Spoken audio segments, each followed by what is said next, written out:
Instant Influencer is the new reality show from James Charles that took the internet by storm.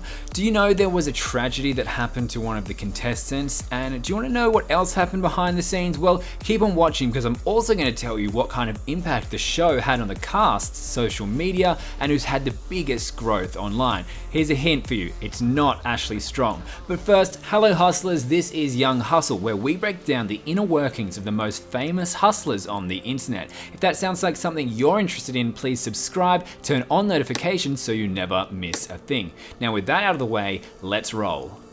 Number one, I'm going to start this off with the technical stuff, right? Well, any other creative competitions and reality shows that usually film an episode a week, James went the other way and shot the show back to back for 4 days in a row. One thing that all the cast members said in common was that towards the end, they were all exhausted. Number two, during the first elimination challenge, it's the only time all 3 judges had a different opinion on who should win. In the end, James Charles went against all the other judges and chose Kaylin as the winner of the episode. Shows the power the man has around his own show. Number 3, despite the stereotype, Ashley Strong during her first episode 1 recap told us the show was unscripted and all cast were not allowed to talk to each other when there was no camera rolling. However, many times the producers would ask them to repeat certain dialogues, but with more enthusiasm. According to Brittany, the producers also asked the cast to do the first reaction to James Charles for a few times over and over again, which she found funny. And I mean, how enthusiastic can you be having James walk in time and time again? Let me know, maybe that's a lot. Number 4, in episode 2's Q&A, someone asked if they got paid for being on the show. Ashley revealed that indeed they did receive a daily compensation, which she thought was awesome and we are so happy for them. Remember though, a daily compensation is only for 4 days of filming, but there's more to come on what the other members did benefit from being on the show.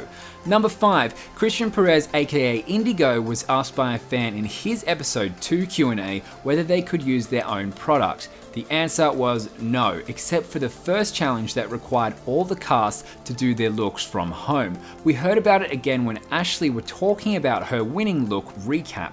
Apparently, when she was contemplating her off-white inspired look, she found a zip tie on the floor near her feet, but it was quickly taken away by the staff who oversaw the competition. Well, I guess they're taking this very seriously. Number 6, what else sells reality TV? Drama. But guess what? There were none on the set. In all the recap videos from the cast, when they were asked about the relationships between them, they all said that they are like a family and super supportive of each other. Which was kind of boring if they're trying to make drama out of the show, but with 4 days of filming and everyone being super positive, it kind of made for a really happy family.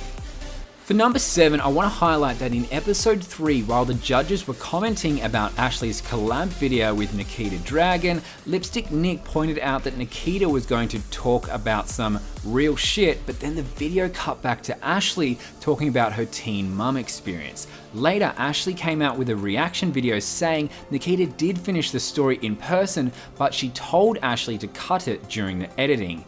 I guess we'll never know what kind of real shit this was. Next, during the last day shoot, James Charles was wearing his bright orange dress but was missing matching shoes. His team somehow found him clear heels instead, but there was one big problem. He didn't get a pedicure. I know, shocker, right? In the end, someone found a matching nail polish and helped him paint his toenails. I gotta say, I didn't see his toes during the show at all. Maybe this attention to detail is what separates us mere mortals and the instant influencers like James Charles. Number 9, and now it's time to unfortunately talk about the tragic event. After the elimination, Brittany released the first episode recap. In there, she started from the beginning. Basically, when she got the FaceTime from James Charles, she just found out that her nana had cancer. The next day, she was going to start practicing her challenge, and she got a call saying her nana was not doing very well at all, and that she should go see her. And of course she did. So during that time frame, they gave her before the shoot, she admitted that she wasn't in it at all and her nana came first in her mind.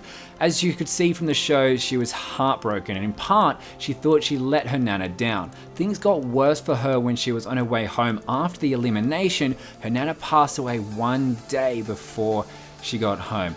Big rest in peace to that one. She also mentioned that she regrets going on the show at all. She almost gave up YouTube as a whole. Eventually, she has come back after she's had time to grieve. Finally, it's time to look at the numbers, where we all felt sad for Britney's early elimination, but at least it wasn't for nothing. Her Social Blade shows that she gathered 171 subscribers so far, 12 times the initial subs she had before she was on the show, which was only 14k. Not bad, hey? While the other winner of the show, Ashley Strong, went from 24k to 763,000 subscribers. She's not the one who gets the biggest growth from the show, however. The biggest subscriber growth goes to Benny Sarah. He went from 100 subscribers to 65,000 in no time at all. Another cast who benefited greatly from the show is Kaylin, who started the show with just close to 1,000 and skyrocketed to 404,000 by the time the show was over.